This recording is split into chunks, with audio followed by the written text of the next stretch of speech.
بسم اللہ الرحمن الرحیم۔ السلام علیکم۔ آج 4 اپریل ہے، دن ہے سوموار کا۔ سب کی نظریں سپریم کورٹ آف پاکستان پر 5 رکنی لارجر بینچ تشکیل دے دیا گیا ہے اور بہت سارے سوالات ہیں۔ کیا سپریم کورٹ آف پاکستان کل 3 اپریل کو قومی اسمبلی کے اجلاس میں جو کچھ ہوا، اسپیکر اسد قیصر نے اپنے آئینی اختیارات استعمال کرتے ہوئے وزیر اعظم عمران خان کے خلاف تحریک عدم اعتماد کو مسترد کیا، اس کے بعد اسمبلیاں تحلیل کر دی گئیں، کیا اس پورے سیاسی آئینی قانونی عمل کو ریورس کر دیا جائے گا؟ 5 رکنی بینچ تشکیل دے دیا گیا ہے۔ اس کے علاوہ جس امریکی دھمکی آمیز خط اور غیر ملکی سازش کا ذکر پاکستان کی سیاست میں اس وقت عام ہے، اس حوالے سے بھی ایک بڑی خبر سامنے آ گئی ہے۔ کہنا چاہیے کہ بلی تھیلے سے باہر آ گئی، بلکہ موجودہ جو سیاسی حالات ہیں، جس طرح کا گند سیاست میں، جس طرح کی غلاظت نظر آ رہی ہے، کہنا چاہیے کتا تھیلے سے باہر آ گیا ہے۔ ڈونلڈ لو جو کہ انڈر سیکرٹری ہیں امریکہ کے اسٹیٹ ڈپارٹمنٹ میں، جس طرح ہمارا فارن آفس ہوتا ہے، اور وہ اسپیسیفکلی ساؤتھ ایشیا کے امور دیکھتے ہیں، انہوں نے یہ ساری دھمکیاں اور یہ ساری وزیر اعظم عمران خان کو اپنے عہدے سے ہٹانے اور پاکستان کو معاف کر دینے، پاکستان کو سنگین نتائج کی دھمکیاں دینے کی، یہ ساری باتیں انہوں نے ہی کی تھیں۔ انہوں نے کل بھارت کا وزٹ کیا، نام ہے موصوف کا ڈونلڈ لو، اور بھارت کے وزٹ کے دوران ان سے سوال کیا گیا کہ یہ جو وزیر اعظم عمران خان کی حکومت کے خلاف تحریک عدم اعتماد اور جس دھمکی آمیز خط کا ذکر کیا جا رہا ہے، اس میں کتنی صداقت ہے۔ انہوں نے نہ تو اس کی تصدیق کی نہ تردید کی۔ اگر یہ خط انہوں نے نہ لکھا ہوتا، اگر یہ الفاظ ان کے نہ ہوتے، اگر یہ دھمکیاں ان کی نہ ہوتی، اگر یہ ڈوزیئر اور میٹنگ منٹس ان کے نہ ہوتے، تو وہ اسی وقت تردید کر دیتے۔ بجائے تردید کرنے کے ان کا یہ کہنا تھا کہ امریکہ پاکستان میں جاری سیاسی تبدیلی اور ایک آئینی عمل کو بڑی سنجیدگی سے دیکھ رہا ہے، بڑے سنجیدگی سے آبزرو کر رہا ہے۔ یہ ان کا جواب تھا۔ اب ان کے جواب کے اوپر بہت سارے سوالات اٹھتے ہیں، اور اس کے ساتھ ساتھ میری اسیسمنٹ یہ ہے، میری سمجھ یہ ہے کہ اپوزیشن بند گلی میں پھنس چکی ہے۔ وزیر اعظم عمران خان نے ابھی ایک ترک کا پتہ شو کیا تھا، ابھی ایک کارڈ کھیلا تھا، ابھی ایک باؤنسر مارا تھا کہ پوری اپوزیشن ان کے ایک باؤنسر کے سامنے ڈھیر ہو گئی۔ نہ صرف اپوزیشن بلکہ ان کی اپنی جماعت میں موجود الیکٹیبلز کے نام پر جو سیاسی گند اکٹھا کیا گیا تھا، جو کچرا اور غلاظت اکٹھی کی گئی تھی، وہ بھی ساری کی ساری لپیٹ کر ایک طرف پھینک دی گئی ہے۔ اور جو اتحادیوں کی بلیک میلنگ تھی، ان ساری چیزوں سے ان کی جان چھوٹتی ہوئی فی الحال نظر آ رہی ہے۔ اب سوال یہ ہے کہ سپریم کورٹ آف پاکستان کیا اسپیکر نے جو اپنے رولنگ کے اختیارات استعمال کیے اور تحریک عدم اعتماد کو مسترد کر دیا، اسمبلیاں تحلیل کر دی گئیں، ان ساری چیزوں کو کیا ریورس کر دے گی؟ 5 رکنی بینچ تشکیل دے دیا گیا ہے۔ چیف جسٹس عمر عطا بندیال کی سربراہی میں جسٹس اعجاز الحسن ہیں، اور اس کے علاوہ جسٹس منیب اختر ہیں، جسٹس مندوخیل صاحب ہیں، اور یعنی کہ وہی 5 رکنی بینچ ہے جو آرٹیکل 63 کی تشریح کے لیے تشکیل دیا گیا تھا۔ کل 1 بجے اس کی سماعت ہے۔ اس سے پہلے جو اتوار کے روز سماعت ہوئی، اس میں بہت ساری چیزیں واضح کر دی گئیں۔ ایک تو اپوزیشن جماعتوں کی درخواست یہ تھی، ان کی پلی یہ تھی کہ اسپیکر کی رولنگ کے خلاف حکم امتناعی یعنی کہ اسٹے آرڈر جاری کیا جائے، اس کو سپریم کورٹ آف پاکستان نے مسترد کر دیا۔ اس کے علاوہ سپریم کورٹ بار ایسوسی ایشن کی درخواست کہ ایک آئینی بحران پیدا ہو گیا ہے، ایک آئینی خلا پیدا ہو گیا ہے، اور خدشہ یہ ہے کہ کوئی غیر آئینی قدم لے لیا جائے گا یا کوئی غیر آئینی اقدام اٹھا لیے جانے کا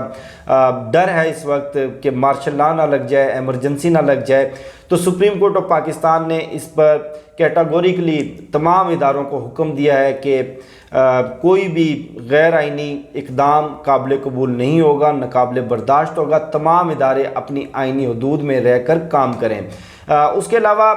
سپریم کورٹ آف پاکستان نے جو آرٹیکل 69 ہے، آئین کا، جو کہ اسپیکر کو یہ اختیار دیتا ہے کہ قومی اسمبلی کی کارروائی کسی بھی جگہ پر چیلنج نہیں کی جا سکتی، اسپیکر کی رولنگ کسی جگہ پر بھی چیلنج نہیں کی جا سکتی۔ اسی ہفتے اسلام آباد ہائی کورٹ کا ایک فیصلہ بھی سامنے آیا، جسٹس عامر فاروق صاحب کے سنگل بینچ کے سامنے کیس گیا تھا، صادق سنجرانی چیئرمین سینٹ، ان کے انتخاب کے وقت ورسز یوسف رضا گیلانی 5 ووٹ مسترد کیے گئے تھے، ان 5 ووٹوں کو مسترد کرنے کے عمل یا رولنگ کے خلاف اسلام آباد ہائی کورٹ میں فیصلہ گیا، جو کہ اسلام آباد ہائی کورٹ نے خارج کر دیا کہ پارلیمنٹ کی کارروائی میں ہم کسی طرح کی دخل اندازی نہیں کر سکتے، پارلیمنٹ سپریم ہے۔ اس کے علاوہ ایک تو بڑا سیٹ بیک اپوزیشن کو یہ ہوا، دوسرا جو 5 رکنی بینچ چونکہ تشکیل دے دیا گیا ہے اور اس وقت اسمبلی ڈیزالو کر دی گئی ہے، وزیر اعظم عمران خان وزارت عظمیٰ کے عہدے سے ان کا کہہ لیں کہ تقرر ڈی نوٹیفائی کر دیا گیا ہے، لیکن آئین کے آرٹیکل 224 کے تحت جب تک نگران وزیر اعظم کا تقرر نہیں ہو جاتا وہ اپنا کام جاری رکھیں گے۔ صدر پاکستان نے ایڈوائس بھیج دی ہے، نوٹیفیکیشن ہو گیا ہے۔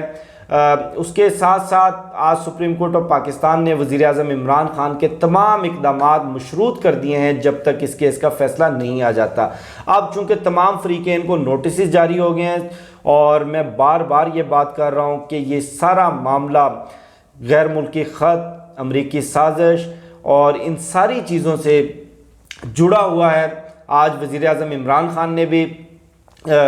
قومی اسمبلی کی اس پوری کارروائی کے بعد میڈیا سے، صحافیوں سے بات کرتے ہوئے کیٹاگوریکلی یہ واضح کیا کہ چونکہ قومی سلامتی کمیٹی کے اجلاس میں غیر ملکی سازش ثابت ہو گئی تھی، سٹیمپڈ ہو گئی تھی، موریں لگ گئی تھی، سگنیچر ہو گئے تھے تمام مسلح افواج کے سربراہان کے، اس کے بعد نمبر گیم کی کوئی وقت نہیں رہ جاتی۔ جب تک یہ ثابت نہ ہو جائے تب تک جو نمبر گیم یا کاؤنٹنگ ہے اس کی کوئی اہمیت نہیں ہے۔ اب چونکہ سپریم کورٹ آف پاکستان میں یہ معاملہ گیا ہے، سپریم کورٹ آف پاکستان جب اسپیکر قومی اسمبلی کو جو کہ کل ہاؤس کو ہیڈ کر رہے تھے قاسم سوری صاحب، ان کو طلب کرے گی کہ آپ نے کیسے، کن حالات کے اندر آرٹیکل 5 کا استعمال کیا۔ آرٹیکل 5 کی میں وضاحت کر دوں، آئین کا جو آرٹیکل 5 ہے وہ پاکستان کے تمام شہریوں کو باؤنڈ کرتا ہے یا ان کے حقوق کو مشروط کرتا ہے ود لائلٹی آف اسٹیٹ، یعنی کہ آپ ریاست کے وفادار رہیں گے۔ اگر آپ ریاست کے وفادار نہیں ہیں تو آپ کے تمام حقوق سلب کر دیے جائیں گے۔ اب چونکہ ایک منتخب وزیر اعظم کو ہٹانے کے لیے غیر ملکی سفیروں سے ملاقاتیں کی گئیں، سندھ ہاؤس کے اندر جو گھناؤنا کھیل رچایا گیا، اس کے علاوہ جو ڈالرز چلائے گئے، ان ساری چیزوں کے ثبوت موجود ہیں۔ اب سپریم کورٹ آف پاکستان کے اندر جب یہ سارا معاملہ جائے گا تو امریکی دھمکی امیز خط اور خفیہ ملاقاتیں اور جو لین دین رہا، جو جوڑ توڑ رہا، یہ یعنی کہ فروری سے لے کر مارچ کے مہینے تک اور تحریک عدم اعتماد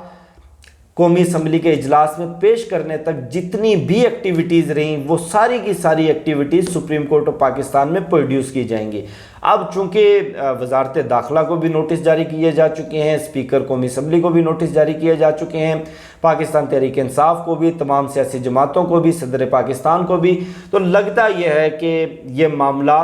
طول پکڑے گا، یہ معاملہ لمبا چلے گا۔ اگر سپریم کورٹ آف پاکستان کل کی ہیئرنگ میں یا پرسوں کی ہیئرنگ میں یا اس سے اگلے دن کوئی اس طرح کا آرڈر جاری کرتی ہے، کوئی حکم امتناعی دیتی ہے یا امیڈیٹلی اسپیکر کے جو رولنگ ہے، اسپیکر کے جو آرڈرز ہیں ان کو مشروط کرتی ہے، اس صورت میں بھی وزیر اعظم عمران خان کے پاس کچھ مزید ترک کے پتے باقی ہیں۔ سب سے بڑا جو ترک کا پتہ ہے وہ 150 قومی اسمبلی کی نشستوں سے مستعفی ہونا ہے۔ پنجاب اسمبلی کو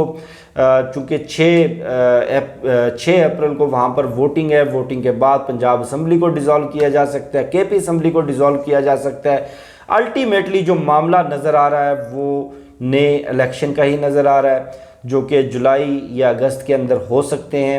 میں بار بار یہ بات دہرا رہا ہوں، نہ شہباز شریف کے ہاتھ کچھ آئے گا، نہ مولانا فضل الرحمان کے ہاتھ کچھ آئے گا، اور بلکہ لگ یہ رہا ہے کہ آرٹیکل 6 اور یا پھر آئین کے آرٹیکل 124 کے تحت مقدمات درج ہوں گے، بڑی بڑی گرفتاریاں ہوں گی، اور سپریم کورٹ کے اندر بھی جو یہ کیس چل رہا ہے یہ ان کیمرہ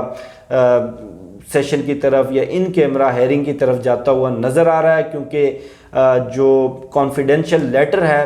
وہ بھی وہاں پر پروڈیوس کیا جائے گا، تمام جو کانفیڈینشیل ایویڈنس ہیں وہ بھی وہاں پر پروڈیوس کیے جائیں گے۔ تو یہ معاملہ اتنا آسان نہیں رہا، کیونکہ قومی سلامتی کمیٹی کے اجلاس کے بعد انڈورس کر دیا گیا ہے تمام مسلح افواج کی جانب سے، جتنے بھی سربراہان ہیں، انٹیلیجنس اداروں کے سربراہان ہیں، ان کی طرف سے یہ ثابت کر دیا گیا ہے، سگنیچر ہو چکے ہیں کہ یہ امریکی سازش تھی، اور اب ان سارے لوگوں کو اس کا نتیجہ بھی بھگتنا پڑے گا، اور ان کے جو حساب کتاب ہیں وہ بھی چکتا کرنے پڑیں گے۔ بہرحال کل کی ہیرنگ کے اندر جو کچھ بھی سامنے آیا وہ بھی میں آپ لوگوں کے ساتھ شیئر کروں گا۔ انشاءاللہ آپ سے پھر نیکسٹ ویڈیو میں ملاقات ہوگی۔ اللہ حافظ۔ پاکستان زندہ باد۔